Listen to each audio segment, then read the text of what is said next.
Good afternoon. My name is Superior Churk. It is now 4 p.m. and I would like to call this meeting to order. Clerk, could I get a roll call, please?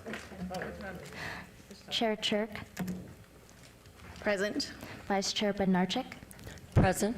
Second Vice Chair Roberts, Present. Commissioner Clevin, Here. Commissioner Westfield. Excused. Commissioner Douglas, Here.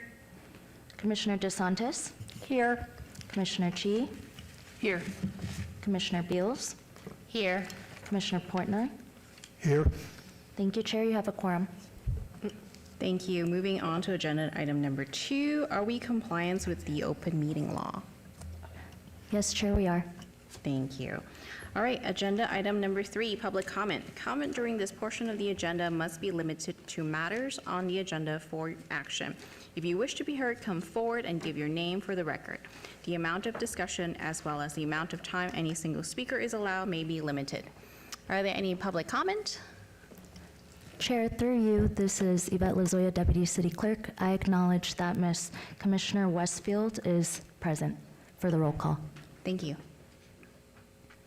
If there are no public comment, we're going to move on to agenda item number 4 for possible action to approve the final minutes by reference of the regular meeting of March 20th, 2025. This is Commissioner Bednarczyk. I move to approve the minutes. This is Commissioner Beals, second. All right, we have a motion. All in favor?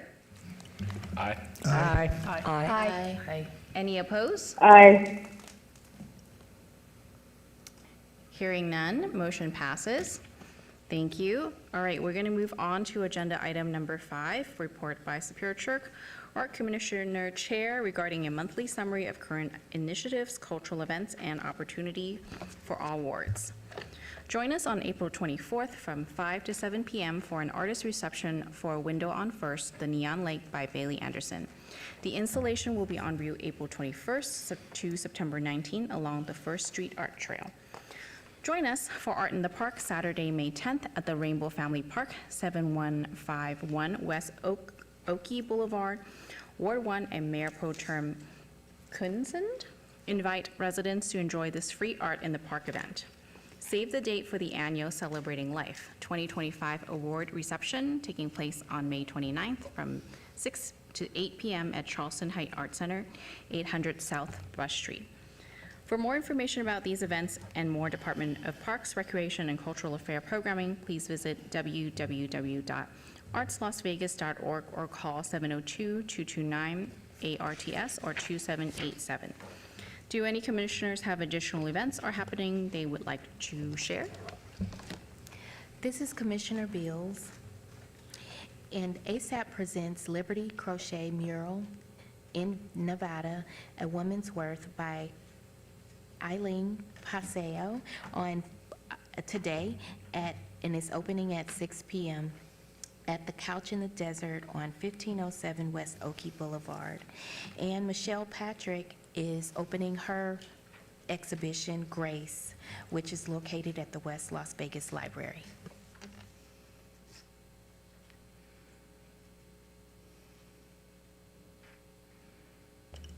Any additional events? Hello, this is, Go ahead. yes. This is Commissioner Douglas. We have a few events coming up.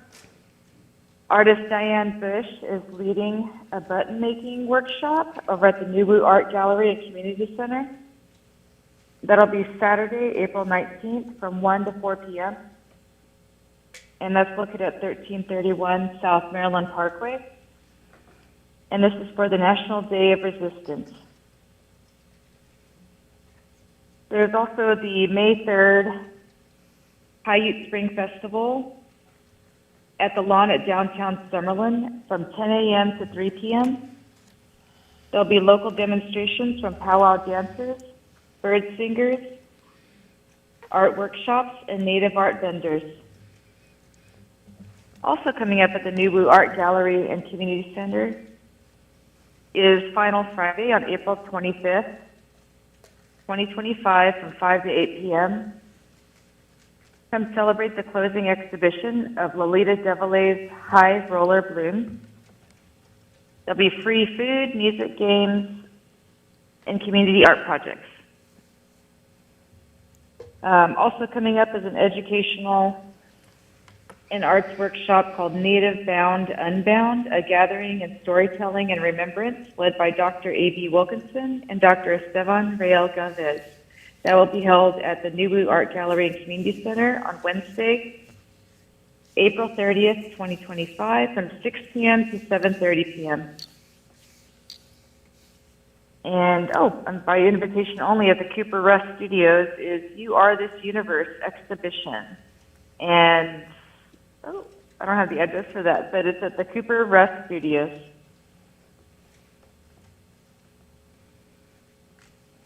That is all, thank you. All right, thank you. Just a couple reminders, the Nevada Arts Council Nevada Heritage Fellowship, recognizing our state's outstanding tradition bearers, is currently open, as well as our Artist Fellowship Award, recognizing outstanding individual artists in performing arts and literary arts, also open. The award is for individual, and the award amount is up to $5,000. The application for both of these fellowship closes May 1st, 2025 at 5 p.m. All right, if there are no more updates, I would like to move on to agenda item number 6, report by Cultural Affairs staff regarding a monthly summary of current initiatives. This is Mary Sabo for the record. You all have a copy of the staff report document, which includes written updates, as well as this presentation that we've prepared highlighting what we've been working on. So just as a reminder of our upcoming commission schedule, our next meeting is going to be on May 15th at 4 p.m. We are going to be dark in June and July this year. The third Thursday in June falls on the Juneteenth holiday, so we will be dark in June, dark in July. You get 2 months off, and then we'll be back in August, on August 21st at 4 p.m. Also, great news, we are going to have a public art tour. Yay. Yay. 2 tours to be in compliance with quorum rules for gatherings of commissioners. So we're going to do 2 tours, groups of 6 commissioners each. The first tour date is going to be Wednesday, October 29th, this year, 2025. It's going to be from 11 a.m. to 3 p.m. More details to follow. The second tour that we'll do is going to be in spring 2026, TBD on the exact month and date. So if you're interested in that 10/29 tour, the first commissioners to RSVP will be accepted for that first tour. So please send me, all of us, send us an email confirming that you can attend that Wednesday, October 29th tour. And please let us know if you're gonna RSVP for that. Please let us know by July 1st. And then if you don't make it onto this one, we'll do another. Commissioner Portnoy, for the record, what is the tour going to include? What are they going to tour? We will be taking commissioners around the valley and looking at the public art collection. A reminder of our newsletter, best way to stay in touch and updated on events and initiatives. Open calls, right now we have a call open for the Celebrating Life annual juried exhibition. And this call is closing very soon on April 24th.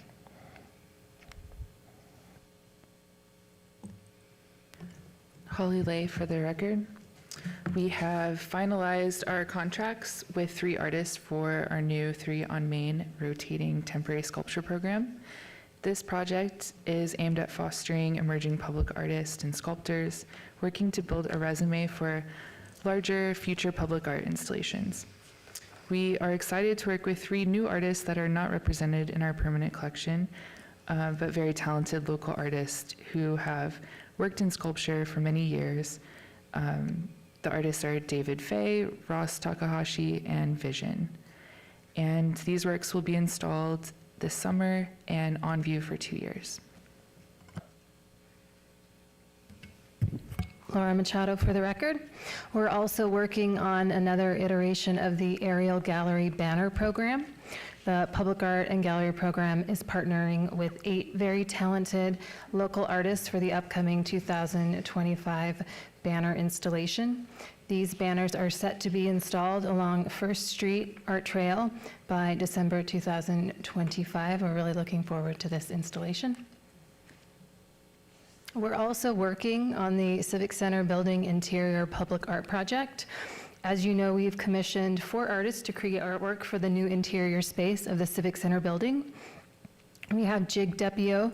He's completed a 12-foot by 12-foot oil painting for the new space. That was completed in March. We have artist Fawn Douglas, who's nearly finished with a 4-foot by 4-foot sculptural woven basket that will be installed on the 2nd floor of the building. Valentin Yordanov has completed a 9-foot by 8-foot painting that was finished in April. And Sebastian Corti continues to fabricate a 7-foot by 6-foot mixed media piece for the building as well. There has been a slight delay on the building construction, so the artwork is set to install in June of 2025. Also, for the Civic Center Plaza, we're working with Crystal Ramirez, who has finished her first project milestone. The project engineer is working to complete the structural engineering calculations and drawings so that her contractor can submit them to the Building and Safety Department for review and approval in May of 2025. It's set to install in July or August of this year. Mary Sabo for the record. As always, we are conducting routine condition assessments and inventory reports on items in our collection, and we welcome members of the public to report any concerns related to conservation, maintenance, or graffiti, contacting us at publicart@lasvegasnevada.gov. We're continuing to work on the conservation and maintenance of the paintbrush gateway sculptures. A vendor has been selected for this restoration project and will begin work as soon as possible. The contract is currently under review with this vendor. We've also coordinated with conservation group RLA to clean the Living Black Pillars by artist Chase McCurdy. And we worked with artist Eric Vizzola to complete repairs to the Life is Beautiful partnership murals at the Doug Selby Park. We held design proposal presentations yesterday for the Mirabelli Community Center mural project. So we had 3 semifinalists present wonderful design proposals with great community engagement elements, and the evaluation panel is continuing reviewing the materials and submitting their feedback and scores to me, and we hope to be able to send out notifications to the awarded artist next week.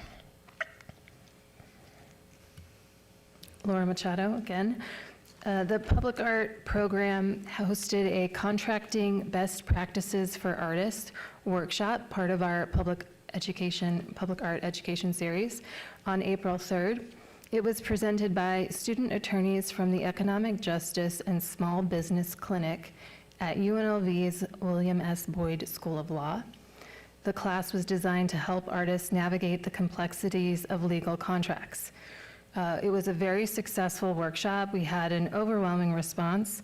It was full, actually more than full, and we issued a survey, limited response to that survey, but all of those survey results came back very positive, and they really enjoyed the workshop.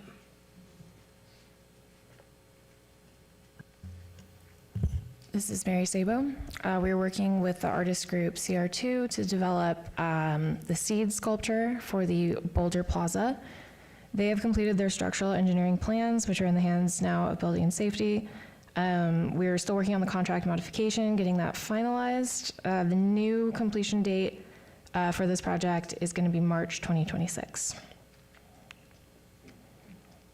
and we are working with artist Adolfo Gonzalez on the West Side Education and Training Center, public art projects, a mural and sculpture. Adolfo's engineered drawings are in review with Building and Safety currently, and we're awaiting the go-ahead to get started on the mural project. And this concludes our updates. Do any commissioners have any questions about any of these projects?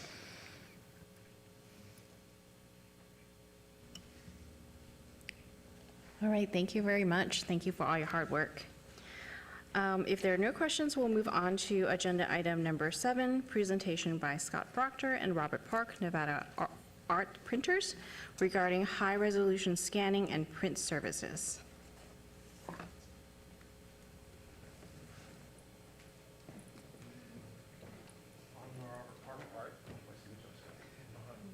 Yeah, sure.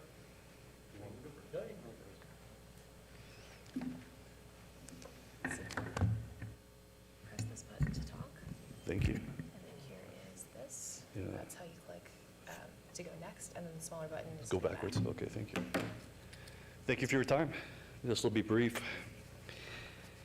The theme of the presentation is thinking outside the frame, or in this case, outside traditional mediums for public art, like murals and sculptures.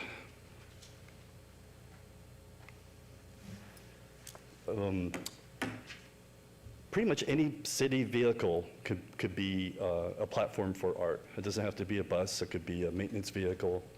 It doesn't even have to be the entire bus. It can be a section of the bus. It can be the windows.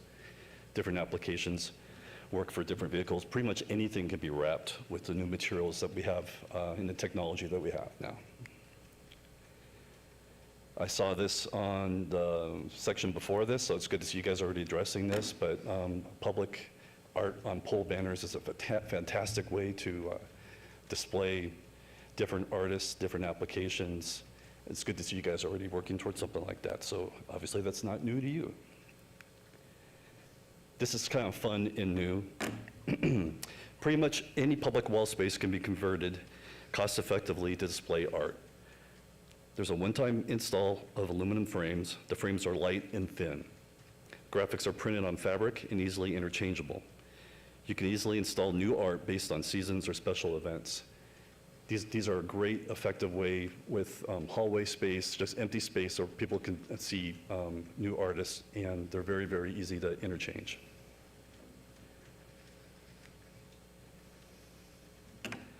Windows are fantastic, inside and out. Just like you can see on city buses, you can produce graphics. It doesn't affect people inside being able to see out. They're easily changed, they're easily installed, and they're very cost effective. The interior applications can be wild. It can be a translucent material, it can be solids, it can be combinations. Digital wallpaper. This is a more permanent application to a public wall space and a great alternative to traditional painted murals. In theory, you can use the same artwork in multiple locations. In this case, a certain artist you may know was commissioned to create art for a corporate headquarters sports-themed makeover. Basically, the originals were scanned, which you'll be hearing about here in a few minutes, digitized, printed on the material that's specific to go on materials like different wall surfaces. And even if you look in the upper right-hand corner, there's actually a window perf installed in the wall also. So that's someone's office. They can see out fine, but the completed art is not affected because there's a window there. Floor graphics are another great alternative. It doesn't even have to be concrete or stone. You can actually utilize carpet with new technologies right now. Here's a couple different applications. The one on the left was an application for, I think that was Life is Beautiful, and there was an interior application here for a public space. Existing structures are actually a great source to be utilized or converted for art. In this particular case, Capital One had a promotion that was going on. This is a commercial application, but it could be an art application, where they wanted to utilize the space that they had. A study was done to determine what could be added to it in terms of different materials. In this particular case, it's a mesh material that they used and simply attached to the existing structure with very little cost and a very big impact. There's a lot of fences in this town. Here's another application. This is another Life is Beautiful application. Typically, the material is printed on an 80/20 mesh with grommets. They're very easily installed, and they're very easy to swap out. They can be used over. If you've got an application, seasonal thing you want to put up, save them, roll them up, put them back up. If you've got something new, you've got a great source of space. And alternative spaces, this is where it really gets fun, and this is where the new technologies with materials has come in. Pretty much anything can be a public art space. So as you can see here, a container, utility pole. You can see the application with someone doing, I think that's another utility box, probably at the corner store or something like that. So that's basically it. Those are 9 examples of alternatives for traditional public art space. And if you have any questions, I can answer them. Otherwise, hope you enjoyed it.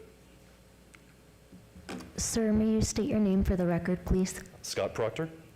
Thank you. Thank you. This is Commissioner Clevin. I do have a quick question on the durability of the material, especially for perhaps like the utility boxes or the Connex that it's wrapped, and then also any of the floor ones. How durable are they? How long does it last? Well, if you're going to walk on something, it's going to have a shorter lifespan. But during COVID, they came out with some pretty impressive laminations that can make things stand up quite a bit. I'm sure you saw the 6 feet circles everywhere you were going, the spacings and things like those. Those lasted for months, in some cases years. The ones that aren't being walked on can last years, especially with the right kind of laminations. The trick is, do you ever want to get it off? So if it's something you want to have removable, it'll probably have a shorter lifespan, but if it's going to be on there for a very, very long time, then there's or adhesive that would work with that. Okay. This is Scott, this is Commissioner Portnoy. I want to first thank you for coming in. One of the things we brought up at last month's meeting was wanting the artists to still get paid for their artwork. And one of the options I said was that instead of the original drawing, which they get paid for, they're basically a licensing fee to get it reproduced a number of different ways. I wonder if you could briefly talk about cost-wise for the things that your company does. The cost for us to produce it and install Yeah, it? to produce it, yeah. It's a fraction of the budgets that I was seeing on some of the slides before there. I mean, a radical fraction of that. And like I was mentioning before, the artists can still be compensated as they well should, but if you have a tremendous piece of art and let's say would traditionally be a hand-painted mural, this can be reproduced and actually installed in multiple locations. So more people will be able to see the art and enjoy it. Yeah, basically when I did that job for that client, we had all the 4 murals on their walls. I got paid a licensing fee. I still own the originals, and then they paid you to get the installation, still for a fraction of what it would cost for a mural to get painted. Absolutely. And then even more cost-effective were the aluminum frame application that you saw. Those are a great application for public space. They're super simple to change out. The colors are vivid because the new fabric technology that we have right now for printing on fabrics, not anyone that can do it. And again, you could swap it out. You could have something semi-permanent, easily change it out for a special occasion or a season and rotate it through. And again, a licensing formula for the artist would apply with that. This is Commissioner Chi. Yeah, hi, Scott. I believe we're acquainted from Vegas PBS when I was the head of marketing there. So can you tell me a little bit about, and I think you switched from the company you were originally at and you went to They were another acquired company. from an out-of-state company and changed what they did. So I moved to a company. This company actually is just turned 27 years old this week, and it's privately owned here in Vegas. So did that cut off your question? Or? Yeah, I was curious about where you landed, and so this is where you landed after you left there. It's Got 2 it. years for me now, being here Got since it. the acquisition of the old company. So, and all the capabilities are the same, if not more, with this company. We're constantly innovating. We've actually come up with a way to print texture, custom texture and things like that, which could have that art application, so. Okay, great. Is that it? Thank you very much. Thank you. Thank you.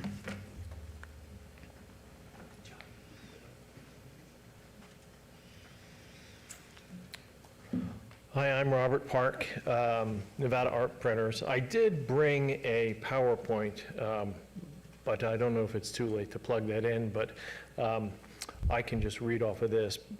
Let me tell you a little bit. Nevada Art Printers is a company I own. We make art reproductions for galleries in the United States, Canada, Iceland, and Hawaii, also Japan a little bit. So we specialize in doing very high-end, very large, super resolution art reproductions, extreme quality. Many of these pieces are, $20,000, $40,000, $60,000 the end price points. So everything is, is of the highest standard. So you might not have heard of us. We really don't advertise much locally because we have so much following with the galleries.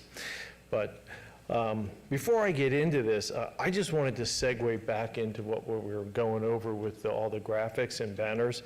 And that is something that really or I should say, I'm very, very enthusiastic about that. The ability to get stuff out in front of people on a much larger scale, that's advertising. That's how you drive things. That's how we build the perception of a city. If you get off an airplane, and the first thing you see is you're just inundated with all of the ads for whatever shows are going on, whatever casino, this, that, all of the shows. It's just bang, bang, bang, and you see it, and you've associated, the city where you're at with going and doing those things. And I really think there's a big opportunity to build the image of Las Vegas, more towards the arts, to embed that into people's psyche with repetitive, visions and snippets where you get to see it. There's a lot written about that type of advertising, especially with TV, with how the ads work, and they're just constantly flashing things at you. The more you see it, the more it embeds into your subconscious. So I'm very passionate about that, and I really hope that you go down that avenue and build the impression of the city as being a destination for more things than just throwing your money into a slot machine. So. And just to also segue off, I'm sure we've all been to the iconic art cities, Sedona, Santa Fe, or even Park City or Laguna Beach. They're known for it, and the art is everywhere. The visions of it, the perception. How should I put it? It's everywhere you look. So it's not just one or two iconic pieces here and there. It's everywhere. The city is behind it, especially in Laguna. We have a couple of galleries in Laguna, and they have their big Laguna Arts show, our festival. It goes for a long time. But it's everybody that talks about Laguna, that's the first thing that comes to mind is that big festival that they have, and that goes for like 2 or 3 weeks. So I really would be excited to see a concerted effort to build the impression of Las Vegas as more than just a gambling place and more than just an arts district. More of a city. I mean, we have Bellagio and we have galleries in those casinos, and they have multi-million-dollar originals from masters. So why not take advantage of it? I'm tied in with the galleries. When the F1 comes to town, we do some work with the Eden Gallery, and they were doing $1.5 million on the weekend of that F1. So that's just insane. So the people are here, and, the funds are here, so let's build the impression. Sorry. That wasn't an intentional plug for anything. I believe on that. So I'm going to speak a little bit. I've prepared about a 10 to 15 minute little synopsis on digitizing your art and scanning, the importance of it. There's a lot on the internet. If you really want to dig deep into it, I don't know if anybody here has gone into, has anybody tried scanning their work or digitizing it or familiar with it in any way? It can be very difficult. So I recommend finding a really good professional to get it done, because if you're going to be presenting your product or your scans to galleries or to other professional people in the arts, they're going to know. They can tell right away if a professional did this, if you're really serious about your art or not, or if you shot it with an iPhone. They're going to know, because they see this stuff all the time. So I do encourage you to get a professional to do it. Sorry to interrupt. This is Commissioner Chief of the Record. I just want to ask Mary or someone, how are you with time on this? Because I don't recall that usually guests have 15 minutes or 20 minutes to present. I can abbreviate. That's a great question. Thank you, Terry. Could we keep this to less than 15 minutes? Could we Sure. do 5? Yeah. Thank you. Yeah, I'm from New York. I can talk fast.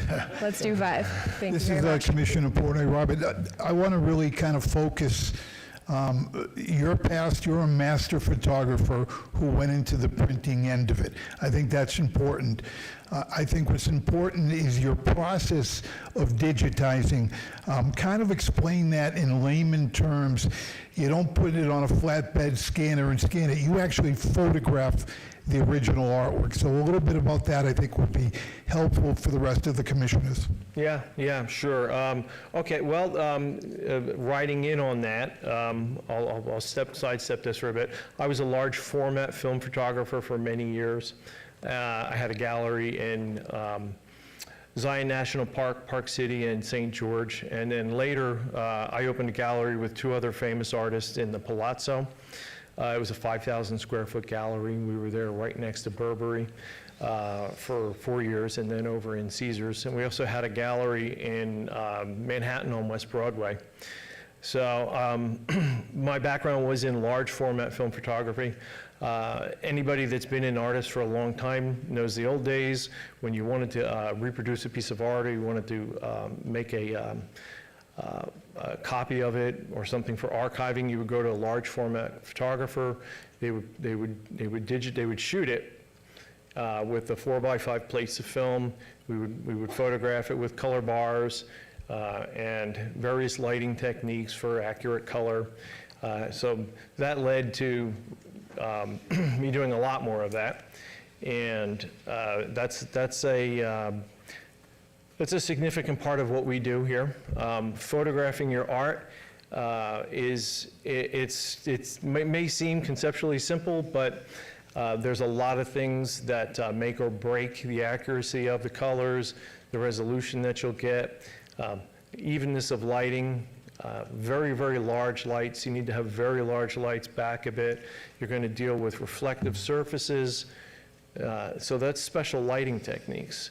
When we're photographing art, especially things that are impasto style with the texture, and if they've been varnished, the lights will hit it and it can have horrible glare. We use a technique called cross-polarizing, so you'll have a polarizer on both light sources, and the polarizer oriented identically, because polarizers are basically little lines of microscopic plates that only allow the wavelength of light to go through between the plates in one direction. When light scatters and you get reflections or glare, the light goes off in all kinds of directions. So then you have a matching polarizer on your camera that you can tune to either completely remove glare or allow the glare to come through. And we can use that to our advantage by allowing some glare in one frame, pasting it in. We can composite images. We can also do, we have a particular camera. It takes 16 images at one time, combines them as it micro shifts the sensor and gives us 187 megapixels per click. And then we can make multiples from that, 600, 800, a gigapixel. We're very, very large files, very high resolution. And most of this stuff is way beyond the realm of somebody that wants to try and do it at home. So I do recommend finding a really reputable person to do it for you. Robert, also savings to do scanning.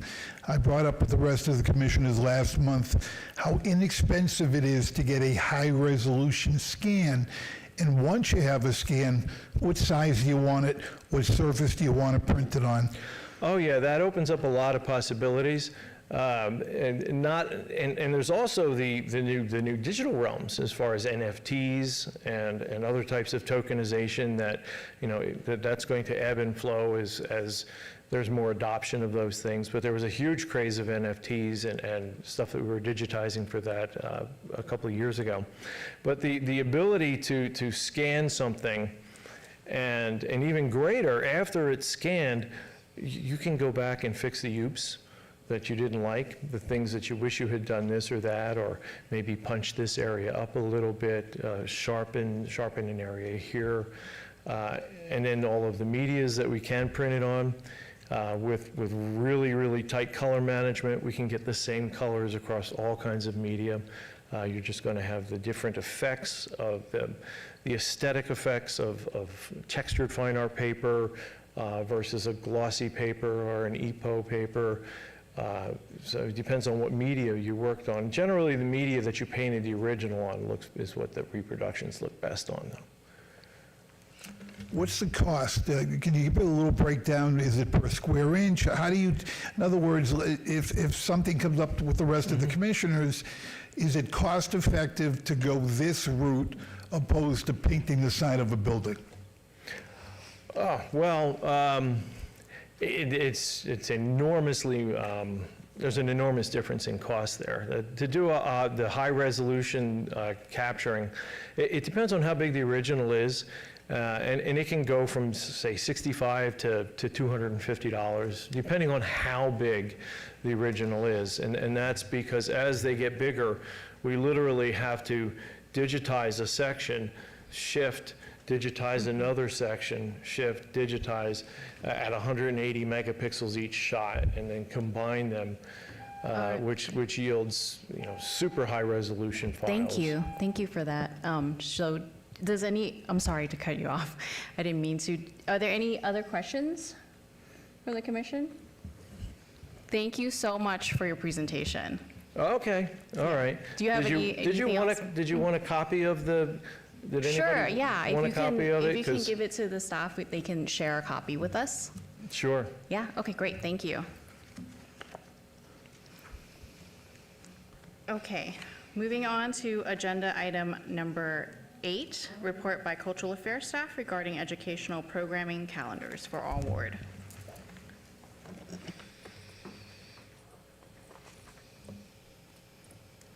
I'm sorry, I could talk forever.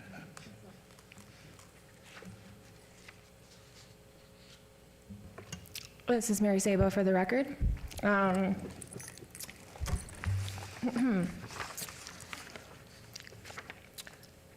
So since we have gotten rid of the Arts Commission subcommittees, which includes the Education Subcommittee, we wanted to give the whole commission an overview of where we're at with the upcoming educational programming calendar.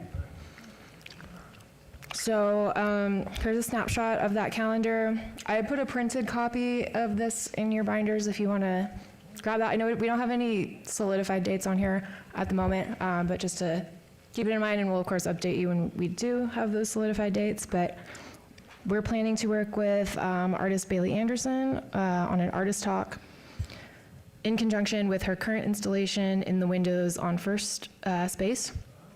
And it would be something focusing on her studio practice and arts advocacy.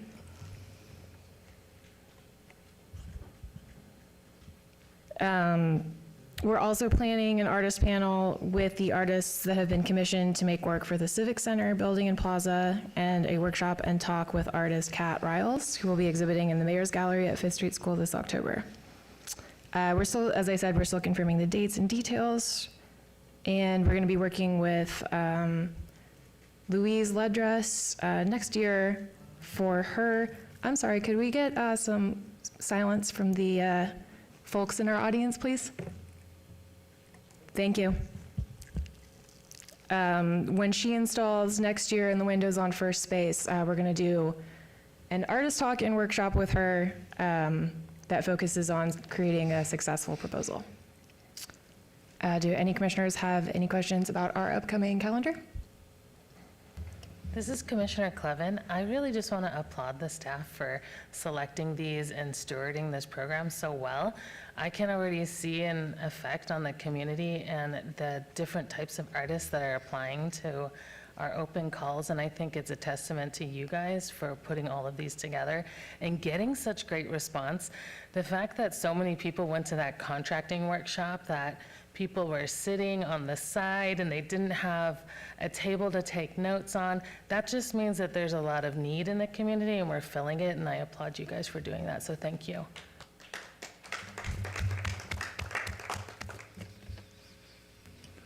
This is Commissioner Roberts. I just want to verify, we'll see an update on this, because I think this is fantastic, and I'd like to have them on my calendar. Yes, absolutely. The other thing I was going to mention about the educational program is I think moving forward, since we're not going to have those individual subcommittee meetings, we're going to do the education workshop updates in the staff report presentation each month. And I think if commissioners want to discuss the education programming further, then we can always do a separate agenda item to have a conversation.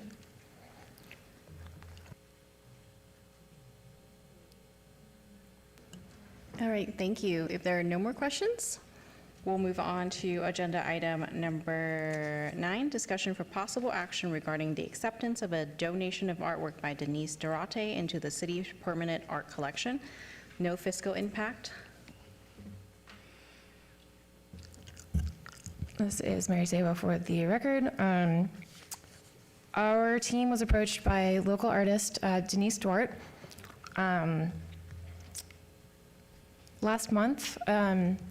Denise is a multidisciplinary artist, a socially engaged artist, and a graphic designer and activist. She's been a longtime Las Vegas resident, very active in the arts community. We have several of Denise's pieces in our permanent public art collection. She's worked on, she created the tile mural, Rhythm and Hues at the Charleston Heights Art Center on the facade, the flourish pieces in the cultural corridor. Denise is going to be moving out of Las Vegas soon, and so she reached out to us with a few pieces that she would like to donate to the city. So the first piece is right here.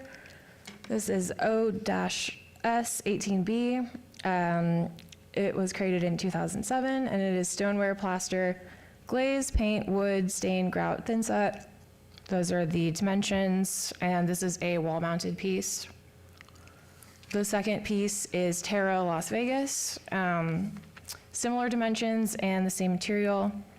Both of these pieces are valued at $2,000 each, and we wanted to ask for the commissioners to deliberate on accepting one or both or neither of these pieces into the permanent collection.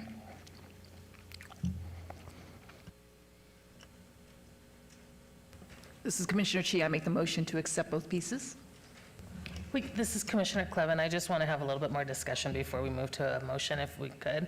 Can staff tell us what's the feasibility of exhibiting this work and putting it on display, or is it going to go into storage? This is Laura Machado. I would say that we have a new building coming online, the Civic Center building. If we are to accept these, we would want these to find a permanent place because, as you know, ceramics can be delicate And if we move these kinds of objects often, we risk damaging them. We have quite a few, unfortunately, pieces in our collection that are made out of ceramic materials, and they have been broken. So in thinking about accepting these into the collection, we would want to make sure that they were permanently sited and they wouldn't have to be moved. Right now, we don't have a location for them. We probably won't until we have the new space open. Unless we found a community center who is interested in having these pieces. So I think Jennifer's right, or Commissioner Clevin is correct. We would just need to be thoughtful about the placement because we wouldn't want any damage to occur. This is Mary Sabo for the record. I was just going to chime in that we've been kind of discussing it a lot among the staff, and at first concerned about storage and space, but recognizing just the artist's kind of importance to the community was kind of a factor in not recommending complete denial of the donation. So just FYI. This is Commissioner Clevin. When would the work be delivered, and how long would we have to store it? That's a good question. This is Laura Machado. I know that she's moving out of the country soon, or it's currently in storage. So if the recommendation is to accept it, I would just need to coordinate that with her. Or if you would like to deliberate on it and have it on the next agenda item, I can get more information and let you know. That's something we could do too. This is Commissioner Chi. I recall that there was this huge display cabinet outside Carolyn Goodman's office, Mayor Carolyn Goodman's office, or amongst in the city council floor here. A lot of, perhaps the city council member who represents this artist's area would be willing to accept it in their office or something. I mean, we could definitely present it to the teams on the 7th floor to see if they have space. There actually is quite a bit of work on the 7th floor. The mayor's side has a lot of historic photos. There is not much space at all. And actually, we just had an exhibition call for the mayor's suite. So it is completely full now as well, or it will be soon. But I like the idea of reaching out to see if someone is interested. This is Commissioner Douglas. I think it'd be wise to see where we can place these items. I think it's a beautiful idea that, an artist of her caliber and also known in the Vegas community and loved by the Vegas community wants to donate these artworks. But also it's we need to know where they're going to go. Even if there is storage, where is that storage? What does that look like? And, because, just kind of in a little bit of context, if people wanted to donate to the New Art Gallery, I don't have space. I wouldn't even be able to accept it, even if it was just a wonderful gift like that, because it would sadly go somewhere. Maybe I'd even have to just take it home and put it in a closet, sadly. So I just want to make sure that, being able to accept this gift, that there's a place that it's going to go and that it'll be protected. I mean, I don't have the image in front of me because I'm on the phone, but, what are the dimensions of it and what does it look like? And I heard somebody say it's ceramic.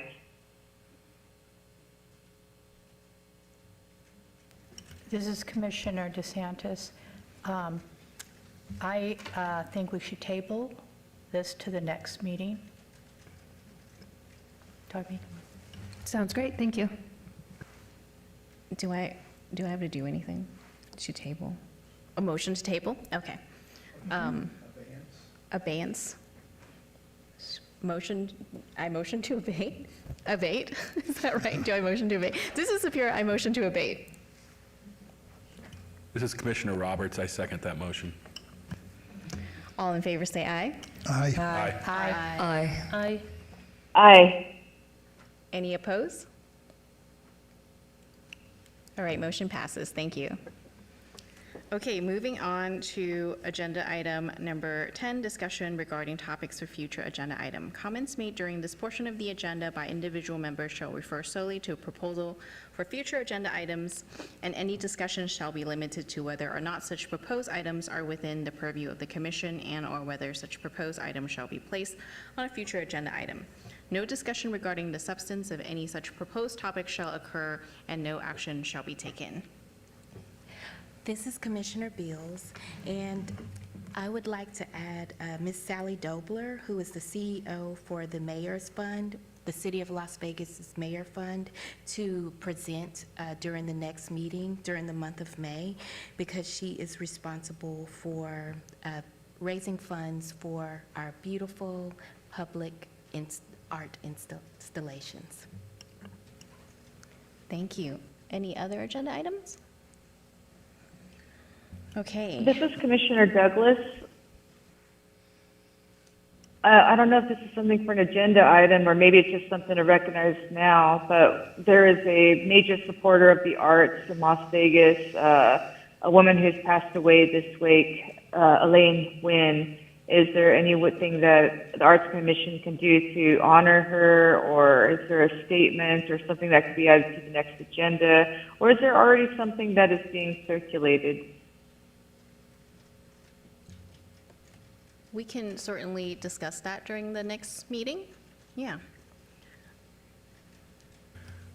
This is Commissioner Roberts. I'm just, in light of the presentation that was made today, I just want to bring closure to the discussion because it's gone over the last couple of meetings. I don't sense that there is an agenda. I don't know if the idea was to talk about perhaps promoting the idea of art on vehicles in the city and discussing some way where we might find financing for that out in the community to make that happen, or if that is the idea. I certainly appreciate the education that was given. I think staff is already very well aware of a lot of that already.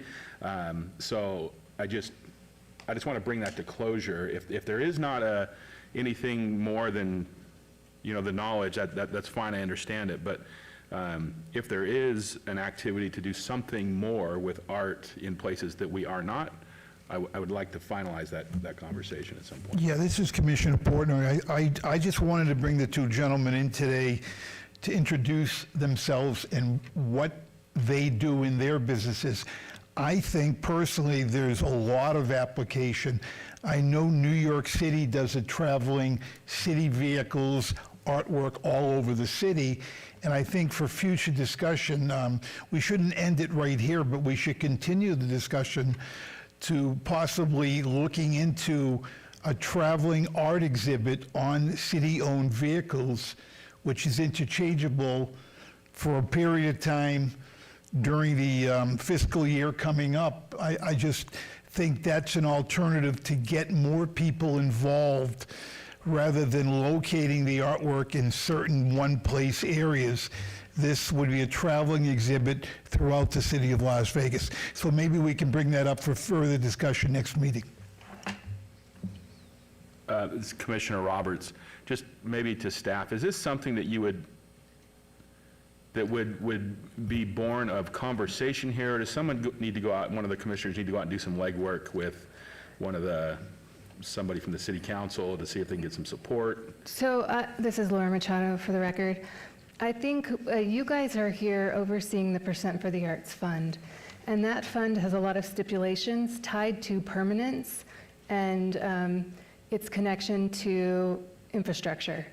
These temporary banner programs that we do, those come out of the general fund, a program that you don't necessarily oversee. So that when you're talking about these temporary projects, I'm wondering where that funding would come from. Those are what. No, that's a good question. Perhaps it's something we can discuss at future meetings of coming up with a budget. We had Art in the Sky. That was a great program. Well done. Maybe we can have art on vehicles. I'm just throwing that out there. I don't know where that would come from. I guess I would think that the Arts Commission would be more focused on permanent projects. Okay. Yeah, and this is Commissioner Roberts. I think that gets right to the heart of what I kind of wanted to hear, whether the scope was something that we should consider. Is it something to continue? And it does sound to me that while someone may have the desire to continue to promote that, it would not be a art commission level discussion, but any art commissioner could certainly take that to the mayor or their city council person Okay. to have that discussion and talk about funding, but probably outside the scope of this. So what I'm hearing is that City Council, Mayor Berkeley, approach them with what the gentleman just proposed today and see if it trickles down to the commission? Okay. This is Mary Sabo for the record. I mean, you guys have seen in our staff reports, we do projects like this already. This is something that we do. We do vinyl banners. We do artwork reproductions. I don't really know why we keep talking about this again as like a new project. I would be in favor of kind of tabling this discussion and not putting this back on a future agenda.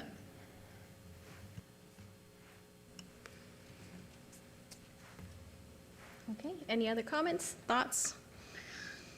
If there are none, I'm going to move on to agenda item number 11, citizen participation. Public comments during the portion of the agenda must be limited to matters within the jurisdiction of the commission. No subject may be acted upon by the commission unless the subject is on the agenda and is scheduled for action.